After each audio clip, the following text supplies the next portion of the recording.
The Court of Tirana has changed the security measures for 2 of the 4 officials who were arrested over abuses with tenders.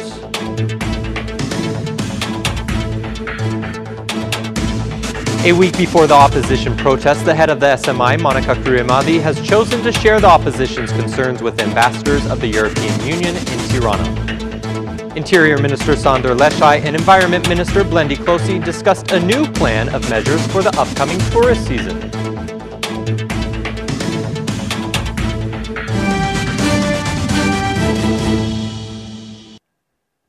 Good evening, it's 6 o'clock on Friday, the 8th of February 2019. Welcome to the English edition of Aura News. My name is Oliver and I'm here to bring you the day's top stories from across the country translated into English.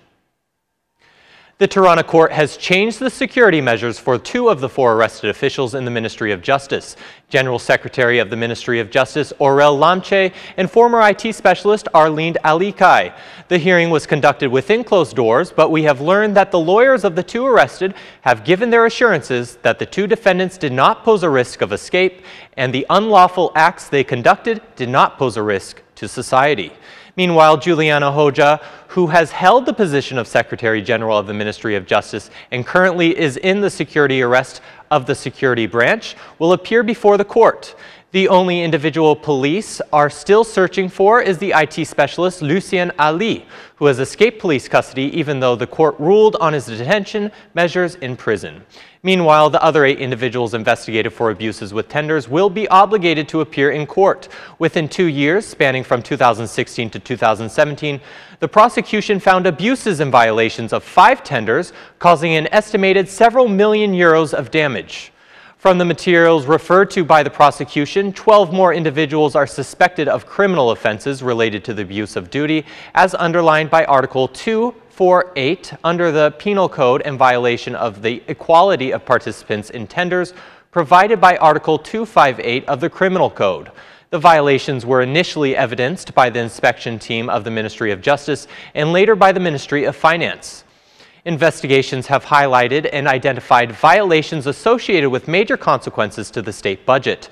Measures have been taken on this issue for the former Secretary General of the Ministry of Justice and the Director of Support Services, as well as IT specialists. Investigations focused on public officials who were part of procurement units, bidding verification commissions, and oversight commissions for contract enforcement.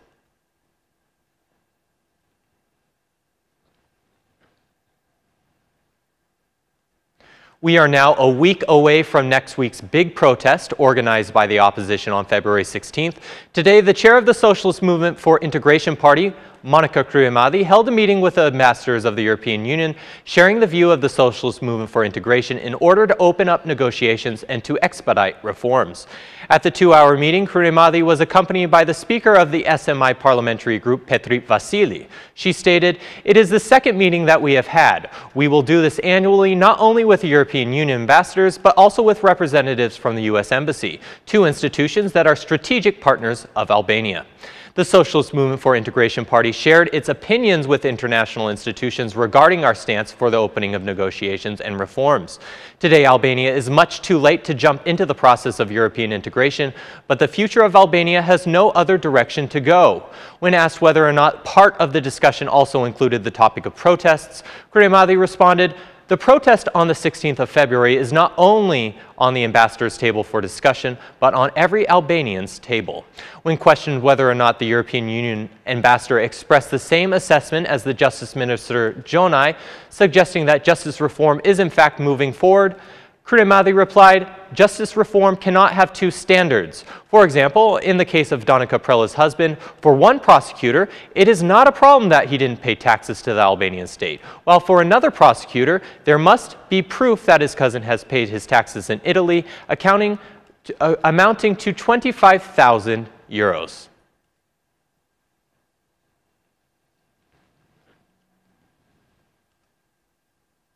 Major news tonight. Is Albania on the verge of a coup d'etat?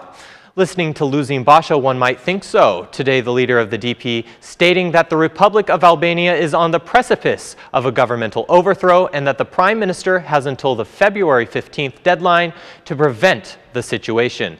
During a meeting with the citizens of Kukës, Klosi Lleshaj stated that under current conditions, when the electoral standards have dropped so low and justice has been seized, a coup d'etat is near.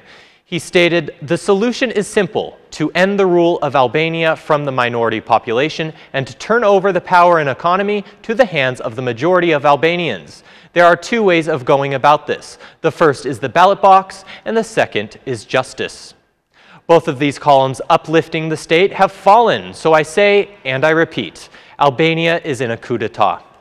The DP chair promised that under his government, within the next 2 years, it will end the compensation for former politically persecuted persons, will reduce the price of oil by 30 lek, and will take away the toll on the national road, stating the tax will be zeroed, Edi Rama's fuel tax will be eliminated, and the petrol and gasoline will be 30 lek cheaper, and this will begin on our first day in government.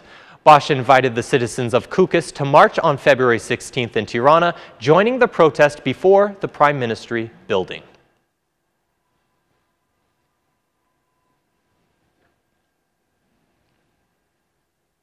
The SP's parliamentary group chair, Talan Bala, has called on the DP chair, Klosi Lleshaj, to give up on his ultimatums that he directs to the majority in parliament.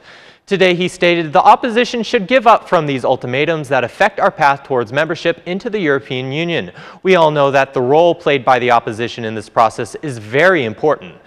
Yesterday's session in Parliament was a very normal session, and my appeal is that this normality should continue because we've entrusted the opposition with two important roles in the work by Albanian Assembly during the European integration process. We have entrusted the National Council for Empowerment and the European Integration Committee to the Albanian Parliament. We welcome the opposition in the next session, which will approve the agreement of membership of North Macedonia in NATO, but the opposition should come to vote with us together for the electoral reform package. Finally, we have an electoral code that addresses most of all the OSCE ODHIR recommendations for the last 3 elections. Bala also commented on the confirmation of duty for the prosecutor of the serious crimes prosecution, Danica Prella, and the opposition's accusations that there was political interference in her favor. He said that politicians have been denied the right to intervene or to compensate for their decisions by the Vetting Commission since the beginning of the reform on justice. He concluded by stating that the full implementation of justice reform will be here to stay and there is no turning back. I wanted to correctly paraphrase the expert from the Albanian embassy, John Lucaj, who cited, "Reform in justice is like a train that cannot be blocked by anyone. We have even predicted all the protests." As the day draws closer and closer to create a special anti-corruption prosecution, the more protests we will see coming from those who have opposed it, but nonetheless they will come and vote for the adoption of justice reform.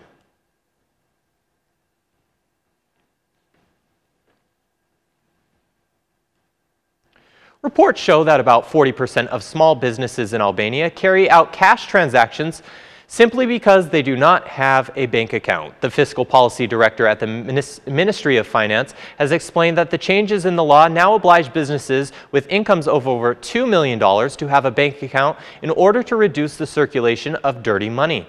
Amendments to the draft are expected to come into effect within 3 months, while penalties for those businesses that do not have a bank account are also expected.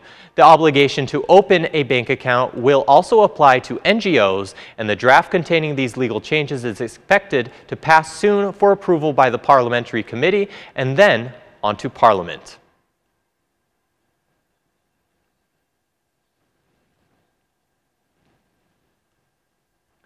No beach segment will be functional without meeting the legal criteria. This was the statement made by Interior Minister Klosi Lleshaj during a meeting on tourism with the Environment Minister Blendi Klosi. Minister Klosi said the tourist season in Albania will start in April and last until October 31st. In addition to the meeting between Lleshaj and Klosi, Lleshaj also held a meeting with 12 prefects, but it was not allowed to be held in the presence of the media.